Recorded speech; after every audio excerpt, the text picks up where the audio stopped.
Bonjour à toutes et à tous et bienvenue dans votre revue de presse de ce vendredi 24 avril 2026. La proclamation solennelle d'hier soir est actée. Romuald Wadayin est désormais officiellement et définitivement le président élu de la République du Bénin. L'investiture est fixée au 24 mai prochain. Ce matin, la presse célèbre ce moment historique tout en gardant un œil sur les sujets qui agitent la société béninoise, notamment un acte de violence barbare sur une jeune femme qui choque l'opinion nationale. 6 journaux au menu ce vendredi. On démarre par le chronomètre.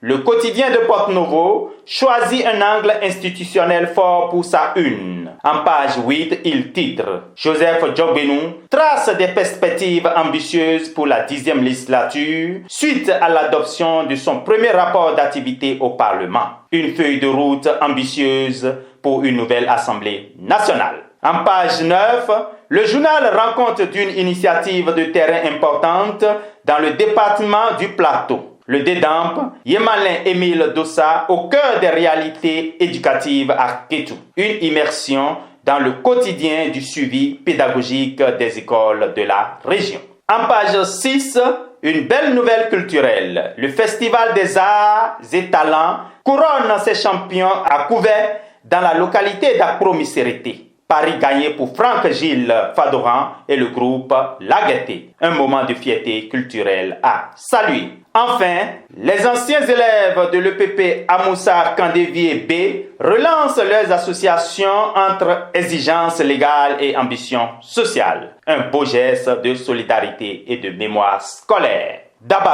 Dabarou consacre sa une à la mobilisation de la jeunesse pro-Wadayin avec un bilan éloquent, l'impressionnant bilan du fan club Jeune Waro 26.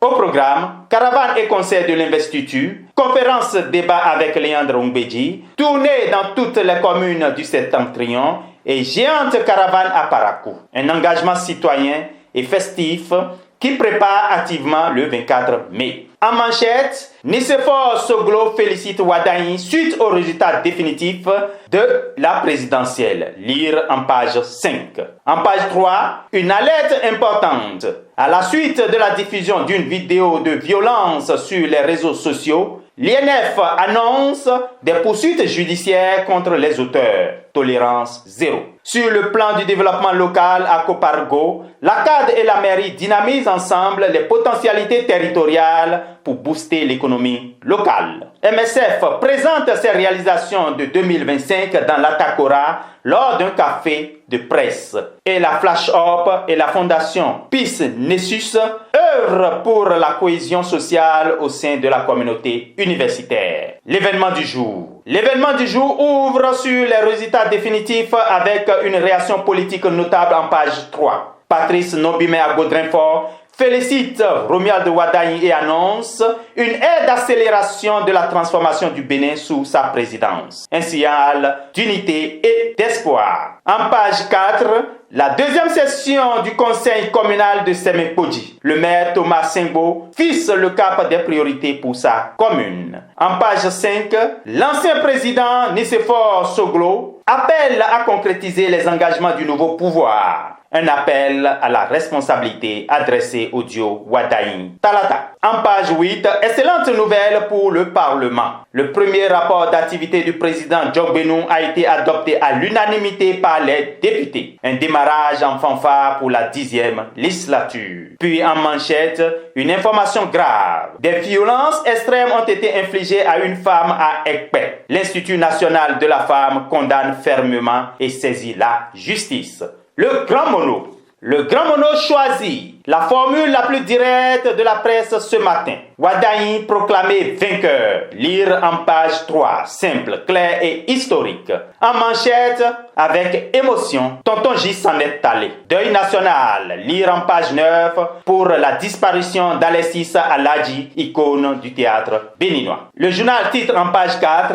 La Fédération béninoise de handball dévoile la liste des guépards et des amazones retenus pour la CAN Beach Handball 2026. Une compétition continentale très attendue. En page 5, les États-Unis félicitent officiellement Romuald Wadagni pour son élection. Un geste diplomatique fort de la première puissance mondiale. En page 8, pour finir avec le grand mono, la police a arrêté 6 individus suite à un acte de torture par le feu infligé à une jeune dame à Ekpe. L'INF a saisi la justice. Le matinal. Le matinal consacre toute sa une à l'événement constitutionnel majeur de la veille. Romuald Wadagni, proclamé définitivement élu à la présidence de la République du Bénin. Investiture fixée au 24 mai. Le journal publie l'intégralité de la décision de la Cour constitutionnelle. Lire en page 11. En page 7, 6 présumés auteurs de l'acte de barbarie sur une jeune fille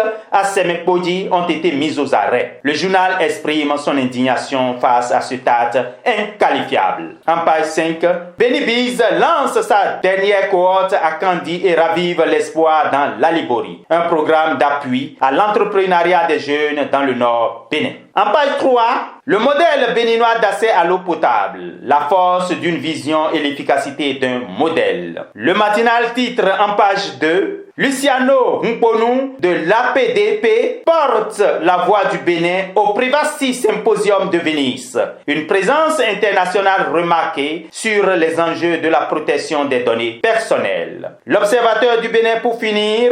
L'Observateur du Bénin ouvre sur Patrice Nombimé Agodrinfort qui adresse ses félicitations républicaines à Romuald Wadagni et annonce une ère d'accélération de la transformation du Bénin. Lire en page 3. En page 5, l'Observateur met en avant la touche particulière du patriarche Nicéphore Dieudonné Soglo dans la proclamation définitive. L'ancien chef d'État se réjouit du plébiscite à 94,27%. Pour finir avec l'Observateur, en page 7, l'adoption à l'unanimité du premier rapport d'activité de Joseph Diogbeno à l'Assemblée nationale. Une belle entrée en matière pour la 10e législature. Voilà, c'est l'essentiel de ce que retient la presse béninoise en ce vendredi 24 avril 2026. Une semaine qui se termine sur un acte fondateur. Romuald Wadagni est officiellement et définitivement proclamé président de la République du Bénin. L'investiture est dans 30 jours, le 24 mai prochain. Le pays se prépare. Les félicitations affluent de partout. De Nicéphore Soglo aux États-Unis en passant par les grandes figures politiques